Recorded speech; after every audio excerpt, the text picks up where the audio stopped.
Welcome back to the show. Thank you for tuning in, for listening, for watching, wherever you are in the world. Max, he's in Canada. I'm in the UK, in the Isle of Man, and together we are the Ignite Your Purpose podcast, where we talk longevity through a healthy lifestyle. It's a mix of the mental, the physical, spiritual knowledge, and as we like to call it, it's our mind, body, soul trifecta. Now, not sure if you read the words and the description, quite random, several subjects in there, but what we're going to talk about really is when we go through life and we remove something from our lives to achieve something else, or we go to, let's say, go to the gym with the aim of becoming fitter or healthier or losing weight, but because we didn't really want to be there and we didn't really enjoy it and it was really hard and we didn't like it, before we've left the changing room, we're then programmed into our heads, right, I'm going to have the double Big Mac, caramel macchiato, 1,000 calorie time bomb, where you might have burnt 300 calories on a 30-minute jog. So we're aiming to achieve something and we're not wanting to do it. And so we kind of give ourselves the opposite, and it's wanting to have a professional attitude towards something, but then being very amateur at it. So I've kind of thrown a few things in the air. Hopefully Max will pull that back in. He'll say something. I'll work out my answers, and then we will give you a takeaway by the end of the show. Oh, if you like the show, please hit subscribe and then the little bell. That lets you know when we're online. This is 150 shows today. This version must be 200 all told. So hopefully we are bringing it together, starting to deliver a slightly more professional look, feel, and sound. But if not, let us know where you'd like it improved, and we will do our best for you. So Max, what's happening, big mama, big brother? Whoa. John, we are under massive amounts of snow. It's crazy. Not impressed, but it is what it is.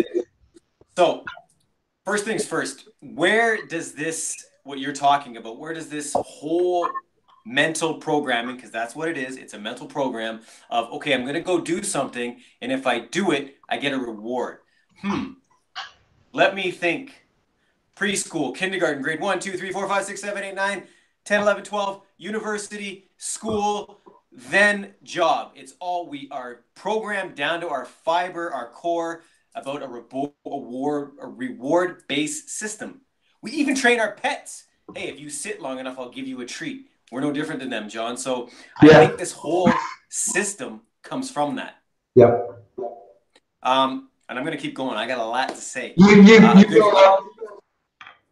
I've got a beautiful female friend of mine who loves her alcohol. All right. Now, she, this summer, actually started in spring.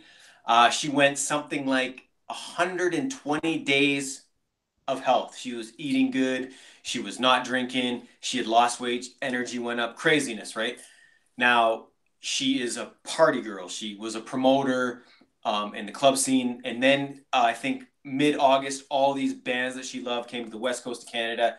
She fell off the train, started partying, went out and did her thing. And I got to talk to her the other day, and I said, you know, when in Rome is one of the things I said, but how did you feel before and after? And she said there was no comparison, but she said, I love the scene, and in the scene becomes the social, and I love to drink and so many things. So she knows the good and the bad. She still went with the bad. And that brings up my next point, whereas with drugs, sex, rock and roll, and I'd say gambling, all those things, right? In all of those, there's a support system, whether it's an AA group. And I think if you're going to look at the longevity of our life and whatever the end goal is that we want, you almost have to look at it like, don't get me wrong, if you're going to do something once in a while, that's fine. But if it is an addiction, like John said, if you go and walk on the treadmill while you're texting and you think the reward is, eating out at some fast food joint or some crazy, huge coffee or whatever it is, you actually are doing yourself a disservice in the end, right? So if we look at it like an AA type thing where you are at, 10 years sober or whatever it is, right? You have to look at that like your life. Like, okay, man, I'm going 6 months, I'm going 12 years, I'm going whatever, because my end goal is this. And if we start looking at it like, Yeah, that's right. Yeah. What's that word I'm looking for, John? When you hold somebody accountable. If we look at it like we hold ourselves accountable, which takes a shit ton of work, by the way, because of our programming, which was what? If I do this, I get a reward. Yeah. But if we can look at it like some type of accountability, then it can change. But until then, it's a tough thing. John, I did my best to hold it down. I'm going to try and pull it in together. So if we talk about, we all know that diets pretty much don't work. When we start a diet, lots of things change. We stop eating this, we start exercising, we start moving, we might go to sleep. All of these things happen and line up, and then we get some results. And then some that will happen, we'll go out for a weekend and we'll have a little mistake. So we'll either go, that's it, it's all out the window, or there'll be a family dinner and we'll go, oh, it's all over.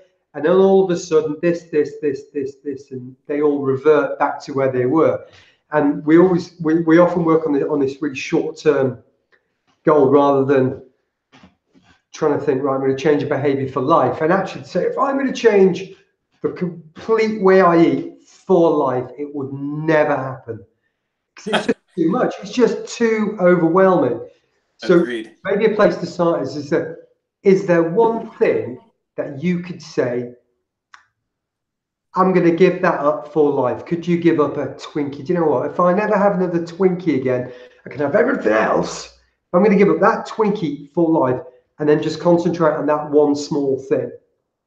And then just include that in your life. And before you know it, you'll just not even think about having Twinkies in your house because you just don't. Or I can have soda, but I'm just not going to have soda in the house. So trying to set up these tiny little challenges, one at a time, and not thinking I can't have Diet Coke, soda, Big Mac, Kentucky Fried Chicken, crisps, pizza. If we try and rule out all of this stuff and try and completely change all of a diet and all of a movement patterns and try and implement new sleeping routines, it's just too much because we're just not trained how to implement willpower. I think 2% of people can just operate on willpower. They've just got that mindset and they'll do it. But the rest of us are all fucking screwed because it's just, I can't do it.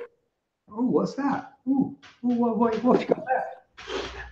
And I struggle. But when I try and make these small implementations, I think, right, if I was to say to somebody, you can never have a chocolate bar again, their reaction basically tells you their level of addiction. So yes. If I said it to my niece or somebody said, right, you can never have that chocolate bar ever again, and she goes, yeah, okay, no big deal. She's not got that addiction or that level of addiction with it.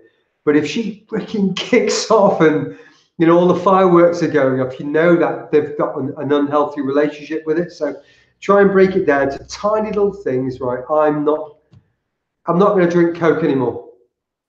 Or I'm going to start, I'm not going to have Coke in the house. Or I'll have Coke only when I go to a meal. And just start there. So Max, anything else? I agree with what you said there on the addiction part, man. Some of these things it's addiction-based reward system, right? So yeah.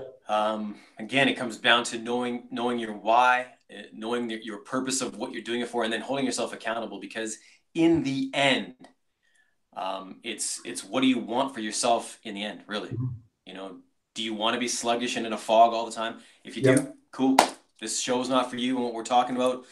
Maybe you have fun listening to us, but it's not going to change anything. It's not until you, being me, or whoever's listening, decide, damn it, I need a change. I want to be better. I want to do better. So I'm not going to take that reward.